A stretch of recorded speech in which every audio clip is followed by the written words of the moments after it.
Subscribe and share my channel Sudarsana. శ్రీమాత్రే నమః. శ్రీ గురుభ్యో నమః. శ్రీమద్దేవి భాగవతము 9వ స్కందము.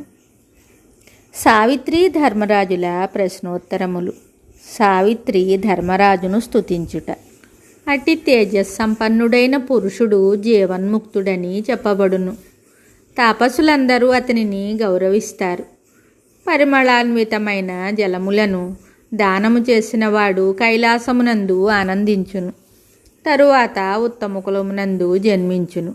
వాడు రూపవంతుడై, సుఖి అయి, శివభక్తుడై, తేజస్వి అయి, వేదాంగ పారంగతుడైన విద్వాంసుడగును. వైశాఖ మాసమునందు సత్తుపాత్రను బ్రాహ్మణునకు దానము చేసిన పురుషుడు శివమందిరమున ప్రతిష్ఠితుడగును. భారతదేశమందుండు ప్రాణి శ్రీకృష్ణ జన్మాష్టమి వ్రతము చేసినచో 100 జన్మల పాపము నుండి ముక్తుడగును. ఇందులో సందేహం లేదు. అట్టివాడు సుదీర్ఘకాలము వైకుంఠలోకమున ఆనందమును అనుభవించును. తరువాత ఉత్తమ యోనియందు జన్మించును. అతనిలో భగవంతుడగు శ్రీకృష్ణుని ఎడల భక్తి ఉత్పన్నమగును. ఇది నిశ్చితము. ఈ భారతదేశమునందే శివరాత్రి వ్రతము చేసినవాడు చాలా కాలము వరకు శివలోకమునందు ప్రతిష్ఠితుడగును. శివరాత్రి నాడు భగవంతుడగు శంకరునకు బిల్వపత్రము సమర్పించినవాడు అనేక యుగముల వరకు కైలాసమునందు సుఖముగా నివసించును. మరలా శ్రేష్టయోనియందు జన్మించి భగవంతుడగు శివునకు పరమభక్తుడగును. విద్య, పుత్రులు, సంపదలు, ప్రజలు, భూమి ఇవి అన్నీ అతనికి సులభములగును.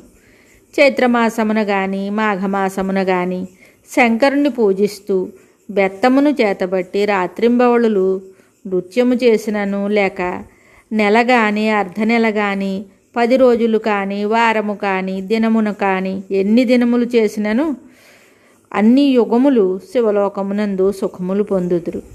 సాధ్వి, శరత్కాలమునందు భగవతికి మహాపూజ చేసి దానికి తోడు నృత్య, గీత, వాద్యాదులతో వివిధములైన ఉత్సవములను చేయువాడు భగవంతుడగు శివుని లోకమునందు ప్రతిష్ఠితుడగును.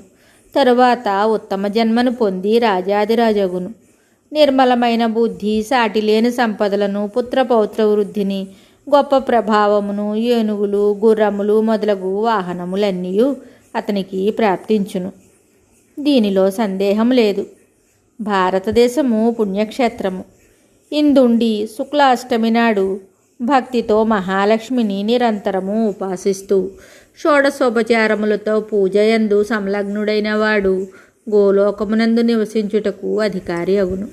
భారతదేశమునందు కార్తీక పూర్ణిమ శుభ సమయమున 100 కొలది గోపగోపికలను వెంటబెట్టుకొని రాసమండలమునకు సంబంధించిన ఉత్సవములు జరుపువాడు గొప్ప మహిమాన్వితుడగును.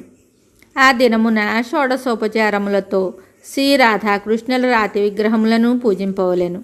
ఇది పుణ్యమును చేకూర్చు కార్యము. దీనిని సంపన్నమొనర్చు పురుషుడు గోలోకమున నివసించును. భగవంతుడైన శ్రీకృష్ణునకు పరమభక్తుడగును. అతని భక్తి దినదినము ప్రవర్ధమానమగును. అతడు ఎల్లవేళలా భగవంతుడగు శ్రీహరి మంత్రమును జపించును. అచ్చట భగవంతుడగు శ్రీకృష్ణుని రూపమును పొంది ఆ స్వామికి ప్రముఖ పార్షదుడగును.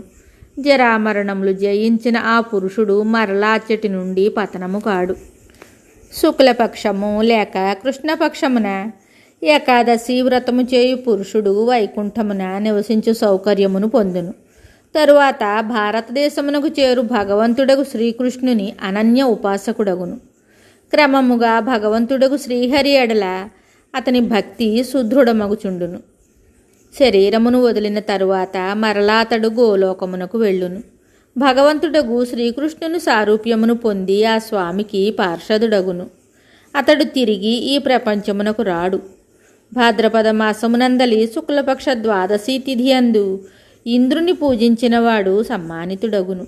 భారతదేశమునందుండి ఆదివారము, సంక్రాంతి నాడు లేక శుక్లపక్ష సప్తమి తిథి అందు సూర్యభగవానుని పూజించి హవిష్యాన్నమును భుజించువాడు సూర్యలోకమున విరాజమానుడగును.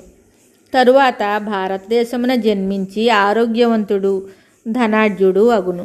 జ్యేష్ఠమాసమున కృష్ణ చతుర్దశి నాడు భగవతి సావిత్రిని పూజించినవాడు బ్రహ్మలోకమున ప్రతిష్ఠితుడగును. తరువాత భూలోకమునకు వచ్చి శ్రీమంతుడు సాటిలేని పరాక్రమవంతుడు అగును. దానికి తోడు అతడు చిరంజీవియు జ్ఞానియు వైభవ సంపన్నుడు అగును. మాఘమాసమునందలి శుక్లపక్ష పంచమి నాడు నిగ్రహముతో నిశ్చల భక్తితో షోడశోపచారములతో భగవతి సరస్వతిని అర్చించువాడు మణిద్వీపమున స్థానమును పొందును. భారతదేశమునందు నివసించు పురుషుడు జీవితమంతయును భక్తితో నిత్యము బ్రాహ్మణులకు గో సువర్ణ దానములసగు పురుషుడు వైకుంఠమున సుఖములను అనుభవించును. భారతదేశమునందలి ప్రాణి బ్రాహ్మణునకు మృష్టాన్న భోజనమును చేయించినచో విష్ణులోకమున ప్రతిష్ఠితుడగును. భగవంతుడగు శ్రీహరినామమును స్వయముగా కీర్తించినను ఇతరులను కీర్తించుటకు ప్రోత్సహించినను అటివాడొక యుగము వరకు వైకుంఠమున విరాజమానుడగును. నారాయణ క్షేత్రమునందు నామోచ్చారణ చేసినచో 1,000,000 రెట్లు అధిక ఫలమును పొందును. నారాయణ క్షేత్రమునందు భగవంతుడగు శ్రీహరినామమును 1,000,000 సార్లు జపించినచో సకల పాపముల నుండి ముక్తుడై జీవన్ముక్తుడగును.